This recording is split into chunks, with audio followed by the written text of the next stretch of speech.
Hey, what's up you guys? It's Dorothy and welcome back to my channel. In today's video we're going to go into chapter 13 of One of Us is Next by Karen and McManus. We are chugging along through this book. I just figured out that we have 22 chapters left to read, which is still a lot, but we can get it done.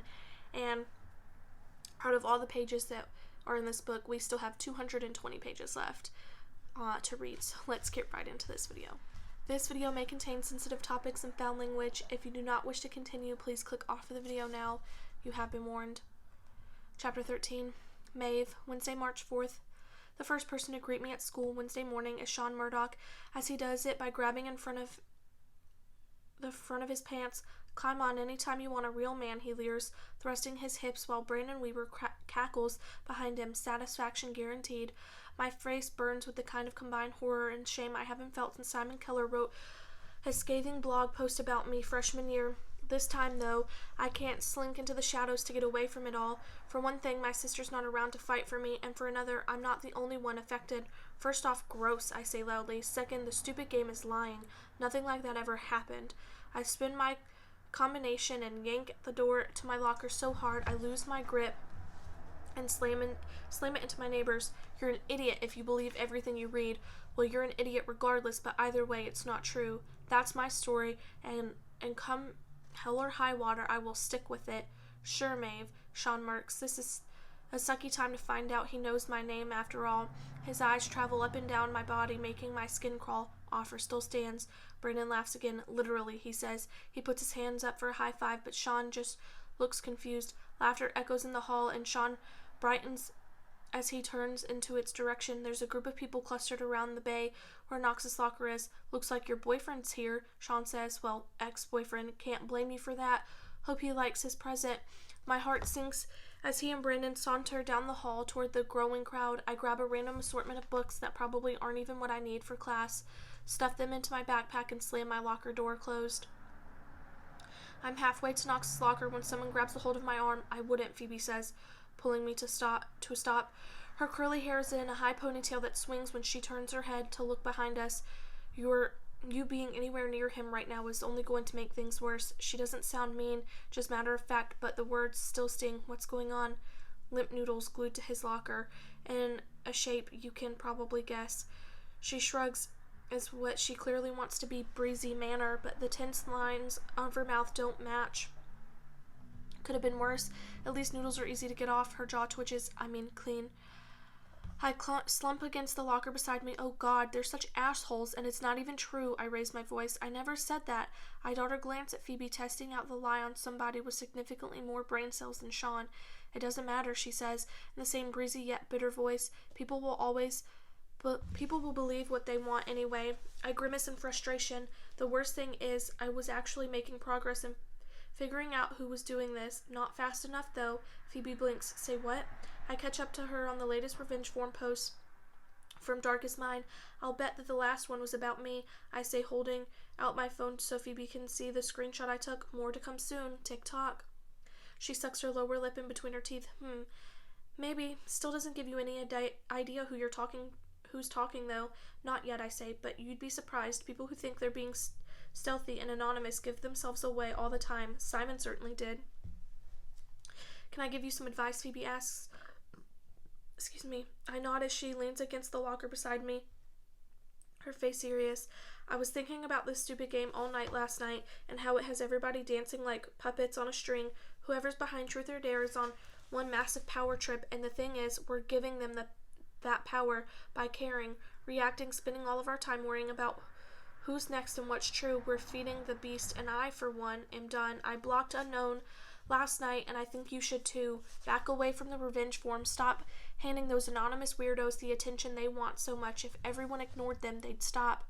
But everyone won't ignore them, I protest. This is Bayview High we're talking about, the gossip capital of North America. Phoebe gives a little toss of her head. Well, we have to start somewhere, don't we? I'm officially opting out of this mess. Sounds great in theory, I say. I don't disagree, but that's not going to help Knox at this particular point in time. People are making way too big of a deal of this, Phoebe says. She edges a little closer and lowers her voice. It's not uncommon, especially during a first time. Was there alcohol involved by any chance?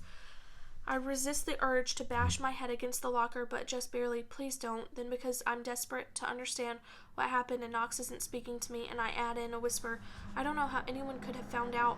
I only told Rowan and she would never say anything. Are you sure? Phoebe arches a skeptical brow, and I guess I can't blame her for asking. She doesn't exactly have an ironclad bond of sisterly trust with Emma. Positive. Maybe Knox told somebody. He has a lot more friends than I do. Phoebe shakes her head empathetically. No way, a guy would never. My throat aches. He hates me now. The bell rings and Phoebe pats my arm. Look, this sucks and of course he's upset, but you didn't actually do anything so terrible. The fact is, girls talk about this kind of stuff. People talk about this kind of stuff. He knows that. Just give him some time. Yeah, I mumble. And then my heart jumps into my throat as I spy Knox's familiar gray sweatshirt headed our way. His backpack is slung over one shoulder, his head down. When he gets close enough for me to see his face, he looks so miserable that I can't keep quiet. Hi, Knox. I call, my voice wavering on his name. His mouth twitches downward, so I know he heard me, but he walks past us without saying a word. Phoebe pats my arm again, harder.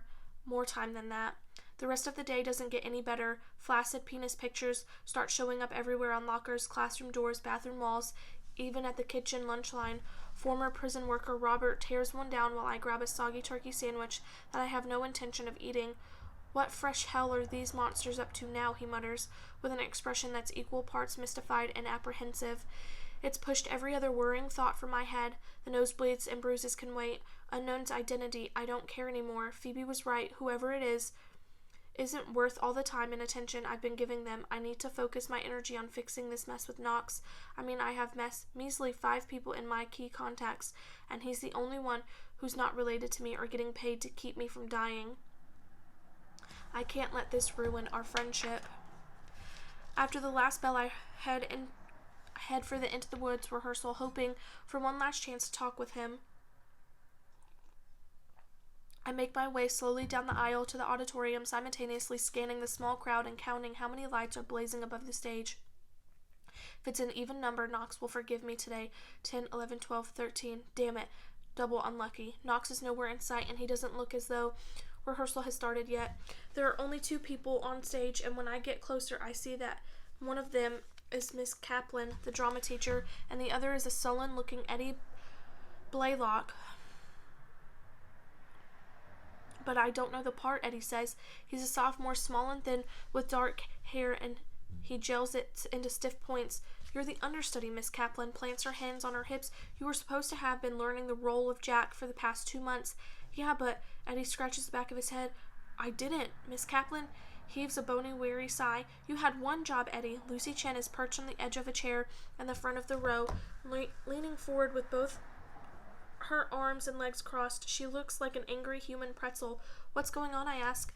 She presses her lips together so tightly they almost disappear. Knox quit, she says, her eyes fixed on Eddie like a bird of prey. And related news, Eddie sucks. I inhale a shocked breath, and Lucy seems to register who she's speaking to for the first time. So thanks a lot for ruining the play and everything. My temper flares. I'll blame myself all day long, but I draw the line at Lucy doing the same thing. This isn't my fault. It's a horrible game. Do you mean the horrible game that I said we should report 2 weeks ago? Lucy lifts her chin. If anyone had listened to me, it probably would have been shut down by now, and none of this would have happened. God, I hate when Lucy's right. Maybe we should tell someone now. I say my eyes staring at Miss Kaplan. Oh, no you didn't, Lucy snaps. She has enough to worry about. Besides, everyone knows how to win the game by now. Just take the dare. You'd have to be out of your mind to do anything else. Phoebe's words in the hallway back to me then. Whoever's behind Truth or Dare must be on a massive power trip. And the thing is, we're giving them the power, or we could all jointly block the creep's number and stop playing altogether, I say. Then I pull out my phone so I finally can do exactly that. Mija, you've been here through dinner time and haven't eaten a thing. Are you all right? I look up from my laptop at Mr. Santos' voice, startled when I see a baseball cap jammed over his unruly curls. He only wears it when he's leaving Cafe Contigo for the night, and he's usually the last one here. Then I realize how empty the restaurant is. I'm fine, just not hungry. I was too anxious to sit at a dinner table with my parents tonight, so I told them I was meeting Knox here. That was a big fat lie, unfortunately. I can't even get him to text me back, and I'm way too stressed to eat. I've just been staring blankly at the history paper I'm supposed to be writing for hours, apparently. Mr. Santos makes a tisk noise. I don't believe that. I think we've just have Haven't found the right food to tempt you. Maybe you need a good old-fashioned Colombian recipe. What's your favorite? He shudders a little. Please don't say scapalias. I manage to laugh. Bro and we refused to eat hot dogs when we were kids, so we never had a traditional Colombian dish of them cut up and mixed with french fries. Definitely not. We're more of an ajijo family. Excellent choice. I'll make it for you. Mr. Santos, no. I lunge for his sleeve as he turns for the kitchen. I mean, that's so nice of you, but ajijo takes hours, and you're closing. I'll make a fast food version, Argentina style. It'll take 15 minutes. Oh God, I can't believe I'm such a sad puppy that this impossibly kind man thinks he has to work overtime to make me dinner. At least I'm in long sleeves so he can't see that I'm covered in bruises too. I'm honestly fine, Mr. Santos. It's really not. I'll make it, calls a voice behind us. Louise is leaning against the half-open kitchen door. A grease-spattered gray t-shirt stretched tied across his shoulders. It's ridiculous how good it looks on him. Go home, Pa. I'll close up. He crosses halfway to the dining room and holds up his right hand. I'm not sure what he's doing until Mr. Santos reaches into his pocket and tosses Louise a set of keys.